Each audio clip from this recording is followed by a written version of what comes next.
Back when I had the beard. Fuck, I might have to go back and listen. Yeah. Dude, when I was building the website Yeah. and I was putting testimonials there, Yeah.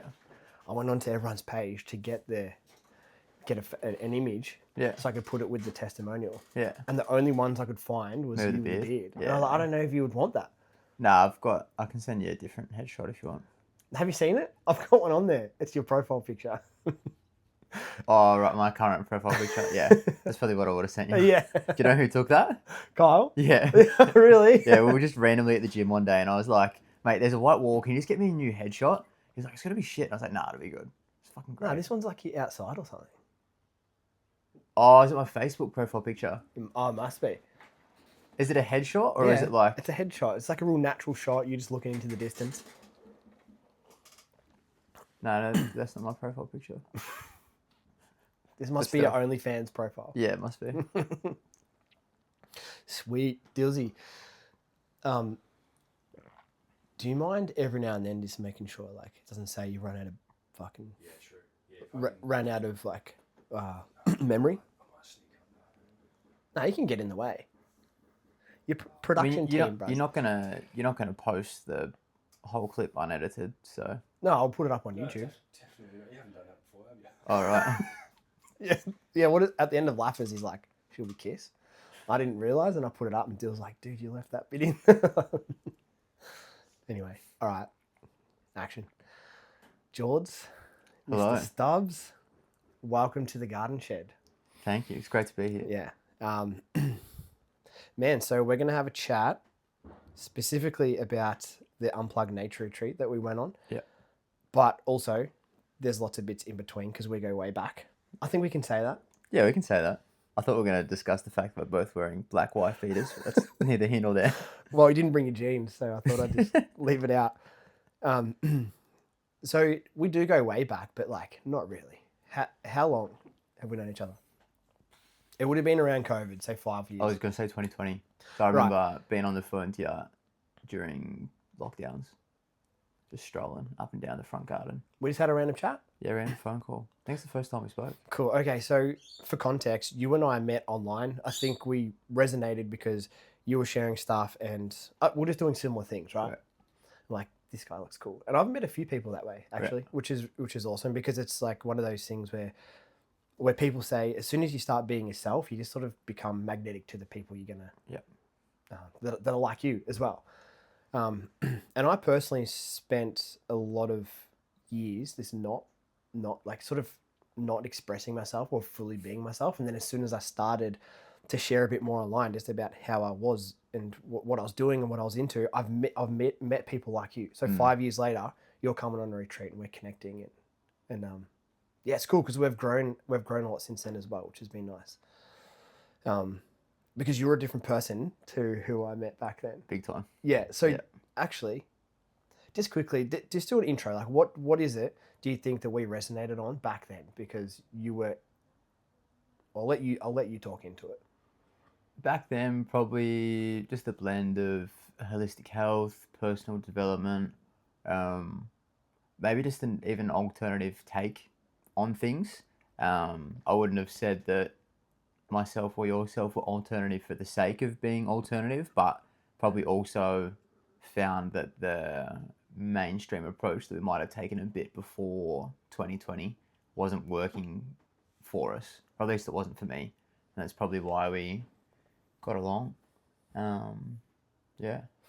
Would you say that was because of how you were talking before, where you were injured and always sore? So then you're like, I need to fix my injuries and how I'm feeling, or if you were getting sick or whatever it was. Yeah. So then you went down the path of you did the check.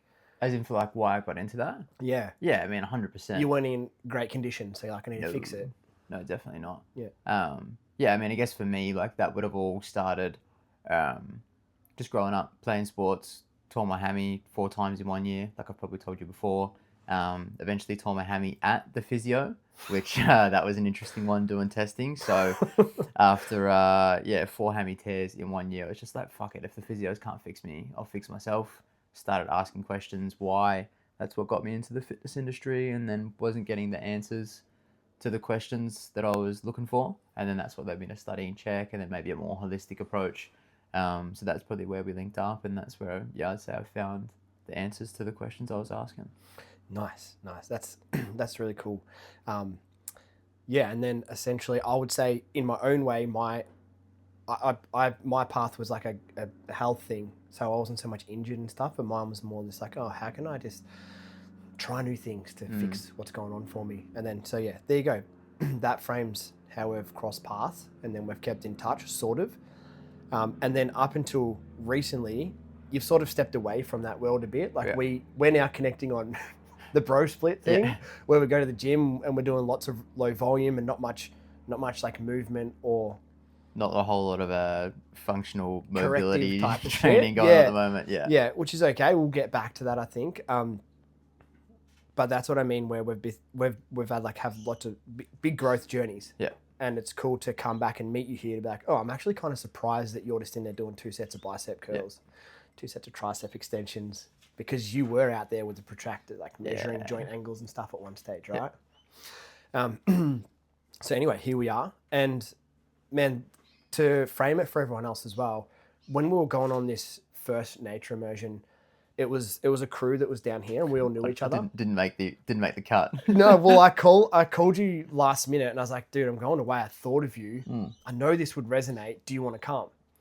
Not knowing if you'd want to come, and then you were in a stage in your life where you're like, I'm just going to say yes to some things just to go for the sake of it.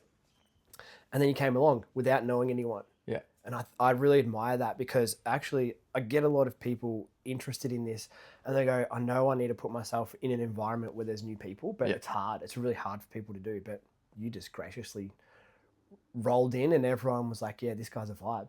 Well, I think the big thing for that, like I've found it so many times in my life, is that when you're kind of getting out of your normal day-to-day, however you grew up, like your high school mates, whatever it is, and you start to just be yourself, and then you start to hang around other like-minded people, then when you go and say, go on a retreat, the people that you end up hanging out with are generally in alignment with who you're looking to become or who you're looking to be anyway. So like for me, it's not as if you and me go back and we're just mates because we grew up together. Like we're mates because we're on a similar wavelength. So I'm not really going to be worried about like, oh my God, I get along with Paul's mates. Was like, well, probably because we're on a similar page. Same with any retreats, courses, anything that I've done. I've always tended to find like-minded people there. And if anything, that's where instead of being a worry of like, oh, I don't know anyone there, it's more like, man, I'm going to meet people there. That's where I actually make most of my friends, is going and doing that sort of stuff. So. Do you mind talking into this a little bit more? Did you have any sort of apprehension or nerves when you pulled up? Like for all of us, we're like, oh, cool, this guy's coming along, but we had no expectations. And we thought, we all knew as well that like, if I've asked you to come along, most likely I've made the call to say, this suits you. Like, I'm not going to ask you to come along if this wasn't your thing. But for you to roll in by yourself into a group of strangers, like how did you feel going in? Because I know that a lot of people would experience this. Yeah, I'd say like no nerves with that. But once upon a time, say when we first linked up and like we got to know of each other online, if you had then invited me to something then and who I was back then, I probably would have been pretty nervous because I wouldn't know what I'm in for, or it's uncertain or whatever it is.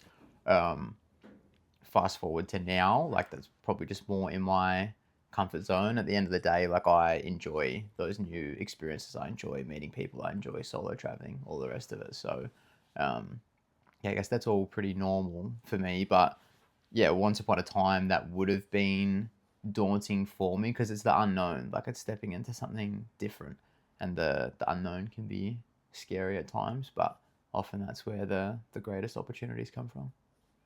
Yeah, cool. That's where I was heading. I'm interested in you talking into like, even if it was back then, what do you do to overcome it, or do you think it's worth just sitting through the uncomfort and trusting that you're going to get out of it something that's really valuable? Like, would you have any advice for someone who's looking in, being like, oh, it'd be great to go meet new people and to have a new friendship group? Yeah. I mean, I can definitely speak on that because I think it's natural for us to want to do things with people, whether that's like even just going to a run club or going on a retreat or taking a course or whatever it is. I think that's our natural go to, which is fine. But what I've found in my experience is when you do that, you don't really put yourself out there as much either. So, like for context, after COVID and after we'd linked up, um, I decided that I wanted to move to the Gold Coast. I didn't know a single person that lived in the Gold Coast. I had no one. But I just decided to move there. And that forced me to get out of my comfort zone. So I would go on retreats or go to events or whatever it is, go try out different gyms so that I can meet people, because it's the same as solo traveling. Like if you don't know anyone, it forces you to find that connection.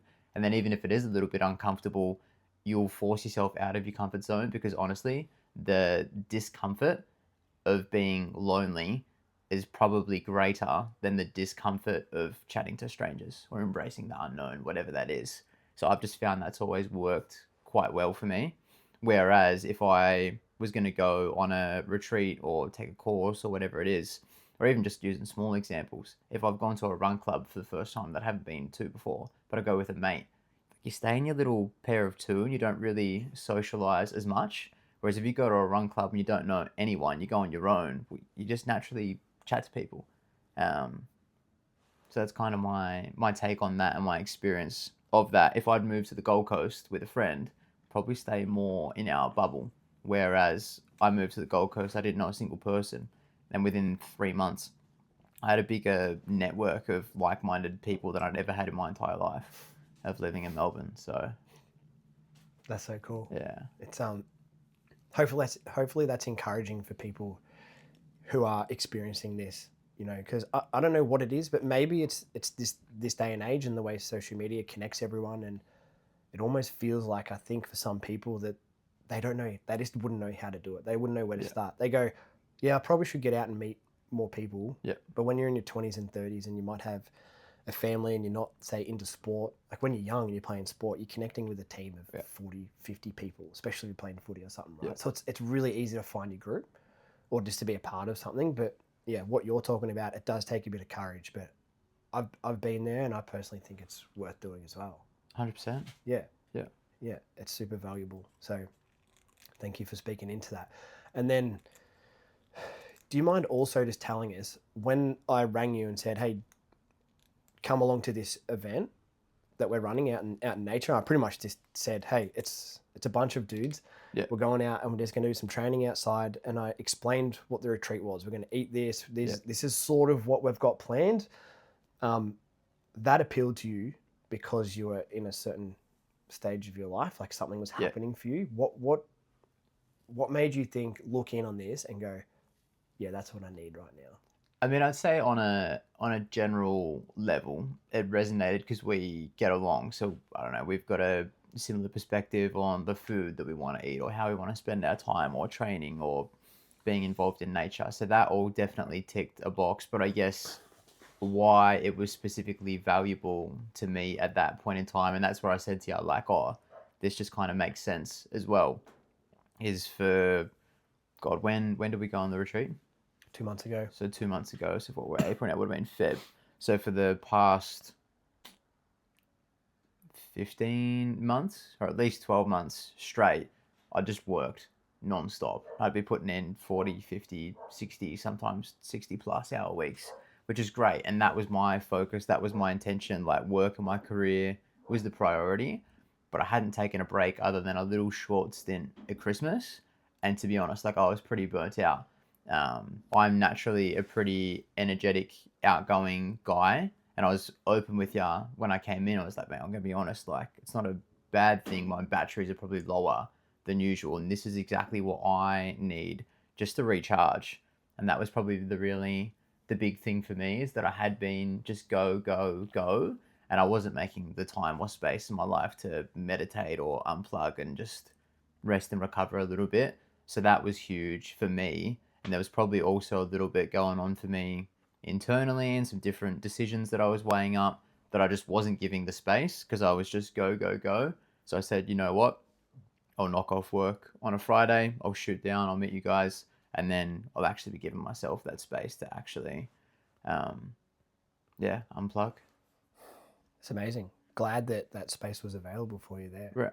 Yeah, and I mean, I'm going to be skipping ahead a bit here, but did that come to you? Did all those things that you expected? Be honest. Did that drop in for you? Do you feel like you needed more time there? Was the environment actually giving you what you expected it to give you? Yeah, big time. And I think that the thing for me personally is it's not as if I've been go, go, go my whole life. It's not as if I've never created the space to meditate or whatever it is. So it's kind of like the last 12, 18 months have been a conscious choice, but I knew that that's what I needed. I needed that little reset.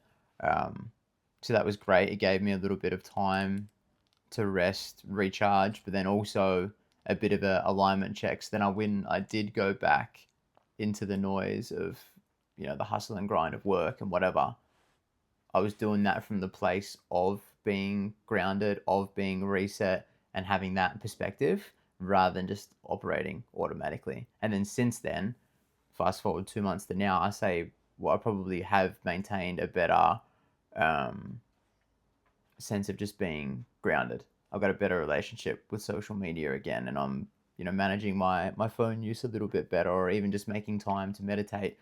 Not meditating 3 hours a day like I might have once upon a time, but I am creating more space for those peace points, which prior to that little, weekend away, I wasn't. I was just running on autopilot, and I did need that little time out.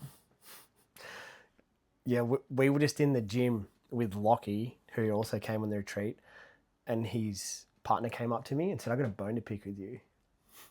She's like, 2 months later, we've got no lights night. We're cooking steaks over the fire. He's got lamps everywhere that are like a orange style lamps, nice and low in the lounge room, and I really love that because it shows that you've got these anchors now that you know that you should have, but you gave yourself a chance to experience it, and it's like the contrast of that busyness and that chaotic life that you were living to go bang, all of a sudden you're in this different environment and you literally feel so different, nervous system, everything, your mind, your body, it's a complete contrast. And then it's really easy to come back and start going, well, I know what I need to do to stay grounded. Yeah.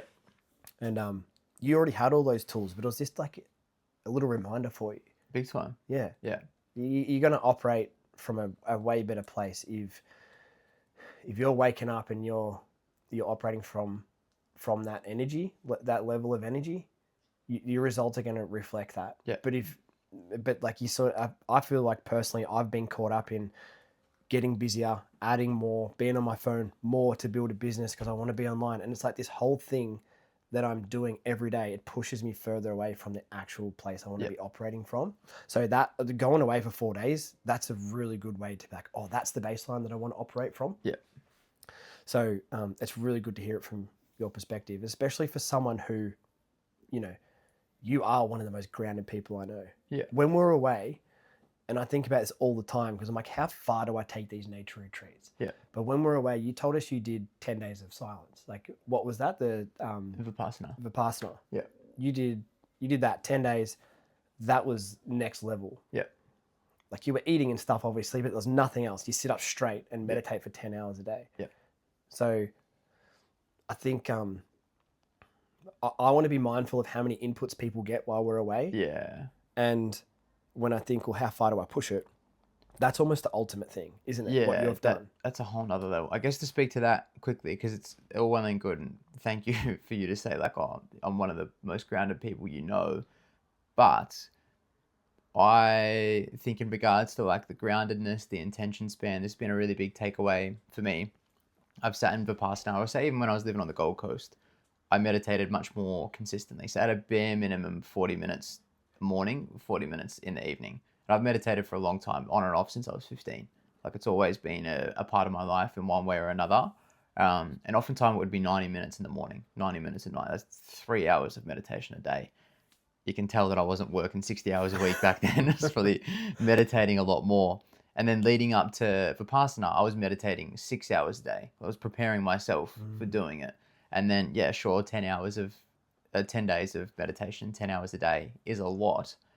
And that was only in March of 2024. So even if we go forward to March of 26, or even where I was in March of 25, a year had passed.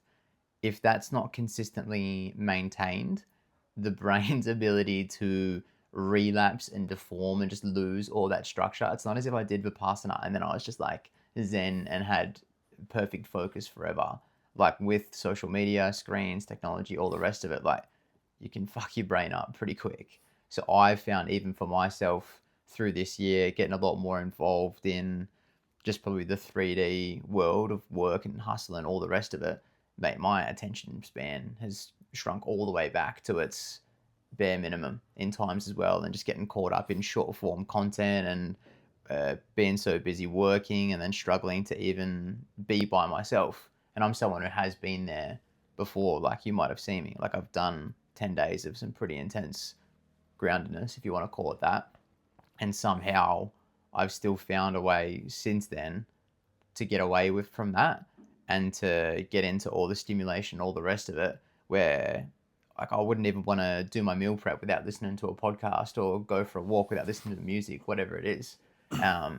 And it was something that I knew I would benefit from addressing, but coming away for the weekend was a really good reset point for me. It's not that I didn't know what to do, but it was like, oh, cool. Well, like this will make it pretty easy to like cut the cord. Then again, block all my social media apps because I like to do that from time to time. And then since then, I've had a way healthier relationship again. So yeah. Yeah. How long, and when you got back from the Vipassana, how long did you sort of start to lose your grip on like that? Vipassana was kind of weird. So for context, I did Vipassana in Guatemala. You don't have to do it in Guatemala. You can do it like in Gippsland. But Way better in Guatemala. yeah, it's just I chose to do it when I was there, and I had a friend who lived in Guatemala, so I was like, cool. I'm like really unplugging. I have no need for a phone. I'm not gonna get service on my phone. And then she was meant to be picking me up from after Vipassana. I ended up stealing a hotspot because she hadn't arrived, and she had texted me saying, "Oh, I've had a migraine. I can't come pick you up. You're gonna have to sort your own way out." So after meditating for 10 days straight, that was my back into reality. At the end of Vipassana, everyone's like kind of organizing their lifts and how they're gonna get out of there. And I had said, "No, I'm sweet. I got someone to pick me up. I got 2 spare seats. Who wants to come with me?" So I'd now organised for 2 people to come with me, and we didn't have a lift. So after that whole thing ended, we then just had to hitchhike to back to town because, mind you, it wasn't just in like Guatemala City or Antigua where we were staying. It was in like remote Guatemala. So then we then hitchhike through remote Guatemala. We end up in a place where like you probably shouldn't go if you look like me and definitely a tourist, because it's probably only a matter of time until you get robbed. Guatemala is a beautiful place, by the way, but pretty quickly we were thrown back like into the hustle and bustle. And then, mate, from there, I just went and got traveling again and had plenty going on. So it didn't take long to snap out of the Zen. And as much as I'd love to say, like, I was very present and grounded and all the rest of it, if that's not something that's consistently, I was going to say maintained, but like tended to, almost like a garden, well, like, if you leave your garden, you end up getting weeds. So you have to constantly be weeding and constantly supporting the garden. And it's that long-term consistency where you have the most change. Whereas you can work in the garden for 10 hours a day, 10 days straight, but like leave it for 2 weeks, you're going to have weeds again. So Does anyone stay in that state for a long period of time? The people teaching it, how long do they zen out for? well, maybe if you become a monk. Yeah, Um, that's yeah, that's kind of like where it's at. The way that they teach it for Vipassana in particular, they say you must maintain a practice of an hour in the morning, an hour in the evening. But I've found for myself, even having, call it like a peace point in the morning and a peace point in the evening, and that's something that I've done a lot better since getting back from the retreat, or even I took some leave around the Easter break for work, and I've done a much better point now of going, cool, like even if I do have a lot that I want to do and be engaged in, and I'm not going to necessarily like meditate for 6 hours a day, creating the point in my morning before I start anything to just be in that space and just not need to do anything and be conscious of what I'm working on or who I want to show up as and how I want to create. And then same at the end of the day, just having that little reset rather than waking up, boom, straight to the phone or straight to the laptop or whatever it is. So you still do something, but it's very intentional. Like it could be a walk, or do you actually sit there and do nothing? No, I just sit there. Yeah, just make sure I check in on my state. I have been using the journal a lot more as well, even if that's something as simple as going over goals or whatever it is. But for me personally, I found the biggest difference when I take the time to consciously choose who I want to be, how I want to show up, how I want to act, what I want to do, rather than just operating on autopilot. Because prior to coming away for the weekend, I'd somehow worked myself into this unconscious of habit of just wake up, caffeine, smash work, maybe do a workout, scroll my phone, look at real estate, go do more work, have lunch, like whatever it is, just go, go, go, go, go, listen to podcasts. And then it would get to when I'd get home from work in the evening, say 8 o'clock at night, and I wouldn't be able to switch off. And then somehow find a way to wind down, and that's where the social media use comes in again. Crash out, do it all again tomorrow, and then let those days stack up, and then let those weeks stack up, and let those months stack up. There's not a whole lot of I'm consciously choosing what I want to have in my life or how I want to show up, and you very much just fall back into whatever your old programs are. It's not as if I ended up back as my 15-year-old self and being addicted to video games or junk food or whatever it was, but I definitely wasn't leveling up in a sense. I wasn't choosing where I want to go, and that's the difference now of going, cool, I'm going to stop, decide what I want, and then act in that way. I could listen to you talk for hours. I feel like you just explained what majority of people experience in a day-to-day. Yeah, probably. Yeah, 100%. Yeah. Like, yeah. And even for someone as aware as yourself, it's actually kind of nice to hear that you still do get caught up in that, even though you've big done time. a 10-day meditation Yeah. retreat. And you're not a monk, so Yeah. I think it's a good perspective for people to see that you can go do that stuff, but if you're not just out there every day tending to the garden, picking the weeds, like your garden will look good for a day or two, but then over the course of 10 years, how's it looking? 100%. Yeah. And I'd say with meditation or gardening, whatever, like 5 minutes a day is so much more valuable than 10 hours for 10 days straight and then nothing.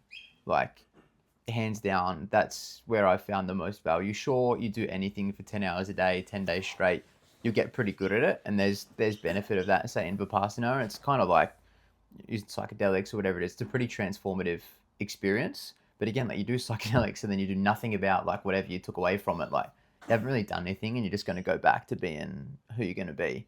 So that's definitely been my experience with it. But I guess the big takeaway or the big reminder from coming away for the weekend is that it got me back to my center and how I probably used to show up a lot more when I wasn't living in Melbourne or I was living on the Gold Coast, and probably just living a bit more in alignment with the lifestyle and how I wanted to show up. Great that we went away for a weekend and unplugged, and I think it's really good to do that. If you're going to do that 24/7, well, I guess that's what's being a monk is. But for me, it's like, okay, cool. Like if I worked 50, 60 hours in the week just gone by, I'm not going to have time to unplug for a full weekend straight. But like, I can still unplug for 2 minutes in the morning. I can still unplug for 2 minutes in the afternoon. Or like, probably do me good as well to at least unplug for 2 minutes at lunchtime. Like those little piece points throughout the day, throughout the week, are going to do a lot more for me to make sure that I do stay on track rather than falling back onto that just unconscious loop from there. Yeah, I like how you explain that, because I've been really mindful of calling it come away and it's a reset. Yeah. One, because it's not really a reset to me is like computer language and people are not computers. So it's not a reset. Yeah. Although it is metaphorically in a sense a bit of that, but it's more so about like really immersing yourself in the contrast of that chaotic life go away and unplug, and you get to experience it, and then you get to go home knowing what that state truly feels like, and then you can do the 2 minutes morning, Yep. afternoon, and then at night time. So yeah, I'm very mindful, and also I feel called to ask you. We didn't do an integration. We sort of had an integration catch up today. Yeah. After a few months, everyone that was on that trip, we all got together and we did a workout and had a coffee, which was epic. When we got back from the trip, Yeah. I feel like we're all slapped in the face a bit with Yeah. reality, and you probably felt like that in Guatemala. Yeah. And we got our own version of that, to the point where I walked in, I was like, can't wait to talk to Elise about this experience. I feel great. I really do feel like I've recalibrated. And then the kids were excited, and they were at my feet. And then Elise was like, oh, I've got to go here. And it was just like back in the soup of it all, which is fine, but almost like setting an expectation for people to say, this is a moment for you to come and see what it feels like to probably operate at your baseline, where is a really good place to operate from. Not that you have to maintain that forever, but I think an expectation going into it, and then an integration after, to be like, where are you at, how are you feeling, and are you maintaining any of the things that you took away from the actual trip? Because what you took away was a bit different. I think you said you're journaling more. You said you got some grounding practices, whereas for Dylan, he said he's off Instagram Monday to Friday. So like that was his thing. I'm also off the socials as well. That's been a big thing for me. Yeah. Yeah. Because again, it's just what I noticed. Exact same as Guatemala. I don't have kids. But coming back into the noise and then notice straight away, it's like, I just had a wonderful weekend away where I'm just like, oh, I'm just so glad to not be caught up in the noise, like back at baseline, like you mentioned. And then somehow, like 4 days later, you're like, why am I scrolling social media again? Like, what am I actually getting out of this? And it's not what I consciously want, but there's clearly something going on there that my brain is still drawn to that. So now that I'm not coaching and posting online and all the rest of it, well, I have no need for social media. So oftentimes I just lock myself out, and that's just, I was like, oh, cool, that makes sense. Let's do that again. If I really need it, I can get it up on my laptop, but like, how much scrolling of social media are you really going to do on your laptop? Another quick one as well, on my laptop as well, I do this thing called Newsfeed Eradicator. It just means you actually just can't scroll on your laptop. So if someone sends me something, I can have a look at socials on my laptop. Someone messages me, well, I can get back to them on there. But other than that, I can't get onto it on my phone or anything else. So does that work on your phone as well? Well, I'm just completely locked out on my phone. Well, you just get rid of it. Which I'm not saying that's for everyone, but that's what works for me. Because I just ask myself, cool, like, what do I have to gain out of social media? Sometimes it's catching up with different content or ideas or all the rest of it. I don't really need more ideas at the moment. I've got plenty to put into practice. The only thing that I could potentially miss out on is like, well, I might communicate with people that way, or someone might send me something. So I've found the way that, it works for me. It's just not have it on my phone, no notifications. On my laptop, still can't, like, there's no feed, there's no like for you or whatever. But if you sent me something, you're like, oh, cool, like, check out this post on Instagram, well, I can still check it out. So we can still connect on that. Obviously, in-person connection, hanging out, phone calls is better. But if that's the one thing that was potentially a positive, well, I've still got that. I may or may not do that going forward, but it works for now. So I won't go down the path too much, but just to comment on that, what I've found is that I will justify using it in a way where it's like, oh yeah, but it is good to connect with people. Yeah. Or I'm using it because I'm posting, like I'm not consuming, but then it's pretty easy to get caught up in consumption. Yeah. And even to the point where you go, well, it's good to use it for connection. Yeah. But like you're connected to say over 1,000 people online, and I just don't know if you need to be connected to that many people. Like you're probably sweet at home with the crew you've got around you. Yeah. And if that's 5 to 10 people, that's probably enough. And then, but people go, yeah, but you keep in touch with people. Yeah. I don't know. It's just talking into how like we justify it to use it, where it can actually be not great for us. But we go, oh, it's okay though because of this. Yeah. I mean, it's got its pros and cons, right? Like I used to be the exact same And maybe I'll go back to it one day, right? But when that was how I made money for myself, was by being online and posting, and that's where clients would come from. So there was the justification of, oh, well, I need to create content, but I do a lot more time consuming content than what I used to do creating content, or vice versa. And there was the connection piece, which there's like the valid argument to that. We never would have met each other if I was on social media zero. Like that doesn't occur. But then over time, there's the, oh, well, like I need to stay in touch. So like you and me might have connected, linked up, whatever, and then I'm keeping up with what you and your family are up to through social media, and that's nice and that feels good. But like, do you really need it? You're making catch up even after a year of not seeing each other. Well, like you're gonna give me like the major things, the big highlights. You get to relive that together. So I guess it's pros and cons. You don't necessarily need it. For me right now, like I am naturally a pretty outgoing, extroverted, high energy person. I love to connect, but for like the first time in my life, I'm not feeling called to that. Like I'm feeling more called to spending time by myself and in nature or with small groups. So I'm very comfortable just shutting off from that, and I'll reconnect with people down the line. And I think in this day and age, with all the stimulation and information going on, I think most people would probably benefit from less superficial online connection and probably more either quiet time and connecting inwards with themselves, or vice versa, unplug, go and spend some time together without all the noise, and then truly connect, like truly have a deep chat, truly get to know each other, not just, oh, well, like you saw my Instagram story and I saw your Instagram story, so like we're connected. Yeah. Like there's probably a deeper level than that. Yeah. Yeah. I'm being very mindful about how I talk about it because I'm using it. Yeah. It's just that I see well, everything you've just talked into, I see the same thing. And then going away and with 5 guys and connecting that way, I'm like, that is definitely much more fulfilling for me personally. So then I want to rag on social media, but then I'm like, oh, fuck, but then I wouldn't know you, and then I wouldn't be able to it serves a put it out purpose. there. Yeah, 100%. Yeah, it does. But I just think, becoming more aware of how you're using it. Like I just sort of have this thing now where it's taken me a while to get to this, but now I'm actually using it, and I'm like, just post something, put it down, and then like post and drop is the technique. Post and drop, and use it to create something, but like don't use it to consume, even though it still happens. It's just a nice, it's a really easy principle for me to come back to. I mean, here's a question for you, somewhat related, somewhat not. You used to do a fair bit of fasting. Do you still do much fasting?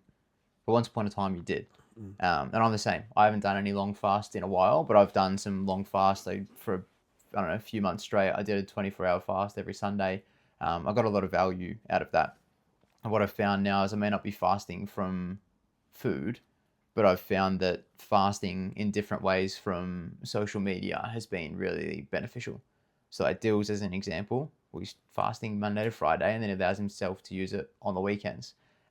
Some people might do that on a daily basis. Well, like I don't use social media until after midday or whatever it is. Same as intermittent fasting.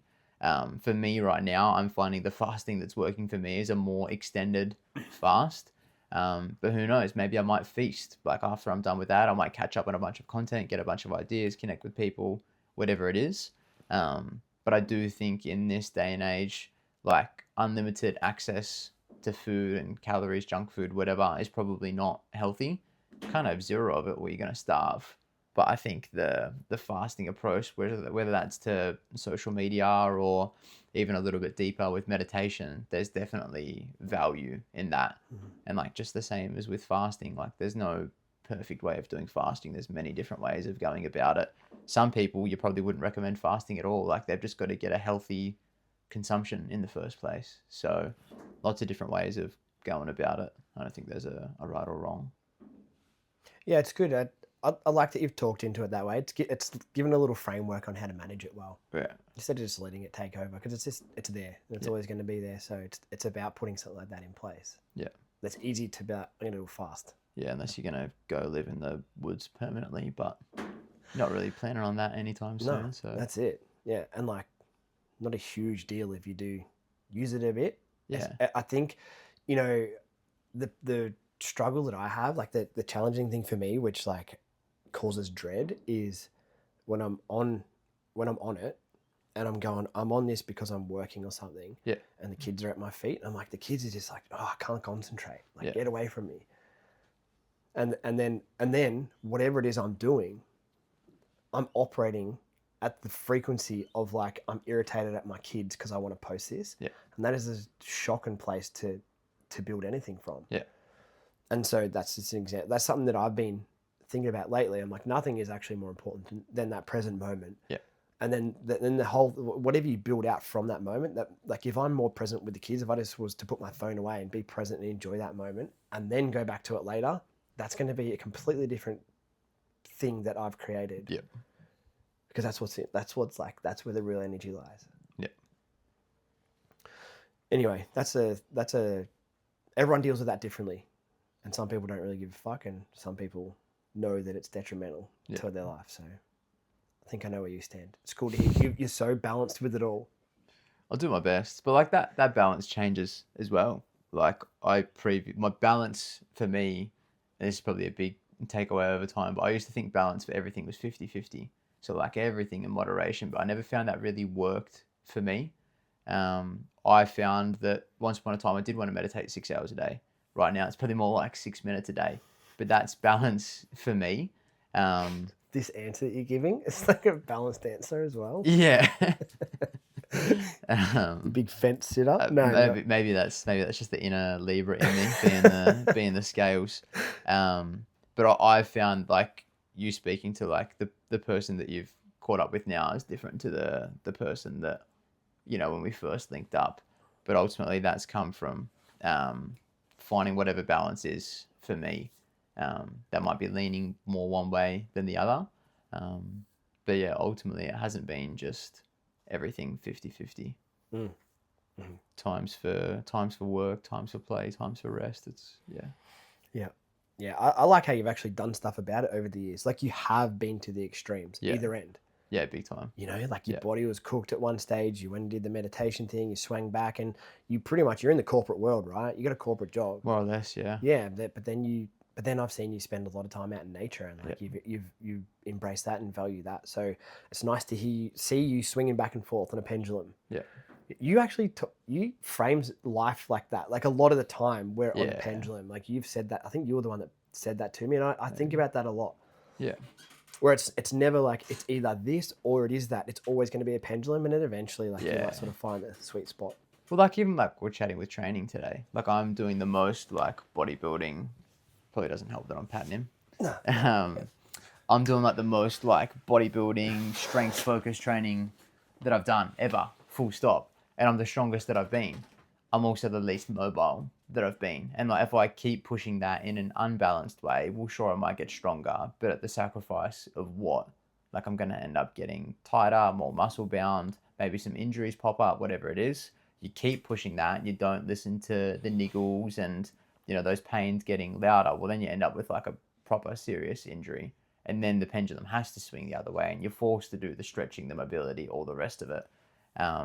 That's going to be natural. So like say with work as an example, for context, I was living on the Gold Coast and then went solo traveling. And then as typically happens when you go backpacking in your 20s, like you end up broke and then you end up back home and you're like, shit, I've done a lot of quiet time, nature, meditation. Even when I used to live on the Gold Coast, like it's probably working 20 hours a week as long as I could pay rent and spend time at the beach. Like I was happy. Just doing work that I enjoy doing.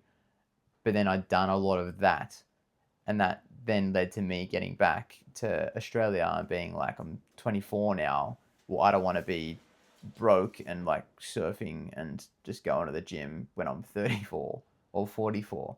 So now the pendulum swung the other way. I'm not doing as much meditation. I'm not doing as much quiet time and even stuff that's probably good for my health because I'm focused on my career and my finances. And you push that too far and then you get burnt out and probably serves you to come unplug for a bit and take some time out as well. But I know for a fact if I just went back into meditating 6 hours a day, not working heaps, like, well, going that way, I'm probably going to soon swing back over here because like this is what I need at the moment. But I know plenty of older people that have spent 30, 40 years in a career and all they've done is that, and they probably need to swing back the other way. Like, Yeah, and sometimes it'll be hard for them. They wouldn't even recognize that either. Like, it would be too hard for them to see that and understand it. But especially when you do get older, all those finer details matter. All the 1%ers matter. Like when you're talking about training, how we've refined training, and we're probably going to realize that, okay, it's time to work on our mobility and stuff now because we're building muscle, building strength, and then it's like, it's actually not that efficient because it starts affecting your day-to-day life. You might not be able to run, you might not be able to move with the kids the same way. So then you're like, what's the little 1%er I can tweak right now? It might just be stretching. Or it might be the meditation thing. Like I did that stuff back in the day I'm going to do it for performance. I'm going to do it to get an edge. Whereas now, I just try and cut the fluff and be like, I don't really need to do an ice bath every day. Because it is causing more stress. But I'll do it every now and then if I have a sauna at the same time because it's not that stressful on the body. But I know it's beneficial. And then I can manage it. It's like the less I can do with getting as much out of it as possible, that's where I'm at now. 100%. Work smarter, not harder. I'd just throw shit at a wall when I was younger. I like one morning, for no reason at all, I think I was just in a bit of a rut and I wasn't really achieving much. And I set my alarm for 2:00 in the morning and I ran down to the beach. It was like 7K run and I went for a swim in the water and it was pitch black. And I was just floating out at 3 a.m. in the morning and then just ran home, went back to bed and went to work the next day. When I think about it, I'm like, there's obviously some reason why I did that. But that's the sort of stuff I used to do to find myself and to figure out who I was. And that's you doing the retreat. That's you doing the 10 days as well. Like that's a version of that. Because like you probably didn't need to do that, but you've expanded out and now listen to how well you speak and condense things down. Like look what you've got from that and the lessons that you've learned and who you are because of it. This guy. Man, so does anything come to mind when my dog sits on your lap? Just come up. Maybe not. Go away. Out there. Go on. Go bark at something. Yeah. Does anything come to mind? Like any moments specifically on the retreat, like fun moments or anything like that? Have you got a couple? Mate, fun moments, plenty. Just all laughs the entire time. All the boys are quite funny, but I do have to give Lockie Wallace the crown. He made me laugh in so many different ways. Because he was funny, or just because it was like watching a big kid play around? Like That'd be a bit of both. No, but he's an incredibly witty man. Definitely, it's always just fun connecting with like-minded people, and that was definitely nice. But I guess the big takeaway for me, not that it was like a first time experiencing it, but I hadn't made time for quiet time in a long while. But when it's like, cool, we're turning our phones off, but even taking our watches off, like no lighting, like just using candles after dark in the fireplace, all these different things. I hadn't carved out the space for that. So then to create that space and then to get back into that state where you are truly settled, that is huge in my opinion. That's really nice. And for me, it was just a big reminder and then trying to bring that back to my day-to-day life. But otherwise, mate, just at the end of the day, eating good food, spending time in nature, being around other like-minded people, like that's very restorative in itself. So I definitely came back feeling well-nourished. What did you say? You just said something and I was like, that's a really good way to put it. What about? Just like coming back to baseline sort of, but you just framed it in a different way. I'm gonna have to look it up in the video. I can't remember, but I was like, it was just a really simple way of putting it. Like you just like, pretty much restored. Yeah. Just a natural way to restore your baseline. No, big time. But you framed it in a way because I want to use that catchphrase to let people know. Well, it's just like your natural state. So it's like, at least for me, like in all the holistic health stuff, I'm very big on like, well, the way that the human body has evolved over how many tens of thousands of years is probably not yet caught up with all the changes of modern day life over, say, like the last 2,000 years. So for me, anything that I can do to go back to how the human body would operate in nature without all of this technology, it's probably going to be beneficial for it. So if that's the elimination of artificial light or just grounding, like having your bare feet on the ground, whether that's eating food that's actually just real food that's designed for us, whatever it is, that for me is quite nourishing. Or even the level of like spending a lot of my day-to-day time just being caught up in work or computers or spreadsheets or whatever it is, stuff that's like, it's not really real. It's just made up, whatever. At least to my body, it's quite foreign. So then taking the time to get away from all of that allows me to get back to my baseline or my natural state. That's then gonna allow me to go, cool, like this is where I feel my happiest, healthiest, most fulfilled. Still got bills to pay, so I am gonna go back to work. I'm not gonna say, all right, boys, I'll let you head back to Melbourne. I'll stay out in the bush. But making sure I can bring that back with me and kind of maintain that going forward, at least in a small way. Yeah, cool. That's essentially why it exists. Yeah. Is to show people what that feels like, that natural state. Yeah. I just don't think many people would have ever experienced it or are going to unless they do something like this, because it's not just going camping in the bush. Yeah. You know, the food that gets cooked, it's collagen rich protein that like heals your gut lining. Yeah. And the timing of the meals and you know, like every little element of it is intentional. Yeah. To the point where I'm like engineering the environment for people to come away and just be in their natural state. And I've done that for myself on my own trips. And I thought, well, how can I give other people this experience? You've done it yourself. I feel like you've gone and experienced it. I feel like other people go and do it as well for themselves. Like it's pretty easy to go camping and be out in nature. It's just that for me, I'm like hosting, hey, come away. I'll do everything for you. I'll cook all this food. I'll organize the day. You just have to rock up and it unfolds. Yeah. And there's really nothing being asked of you. And I don't know if I was to go camping with my family right now out in the woods, it's the most stressful thing ever. Yeah. Like we went up the coast and we camped up the coast. I came home and like wanted to get away by myself for a few days to be like, I need to calm down. That was so intense and stressful. Setting up tents, looking after the kids, cooking, everything, just driving on the road. It was, this is something where a grown man who works, has kids, runs a business, whatever it is, like works hard. This is probably like one of the only places where you can come away and it's like you're fully catered for and you're going to be able to get a feeling. You can just sit there and like you can fully restore your natural state. 100%. Yeah. What was your favorite meal?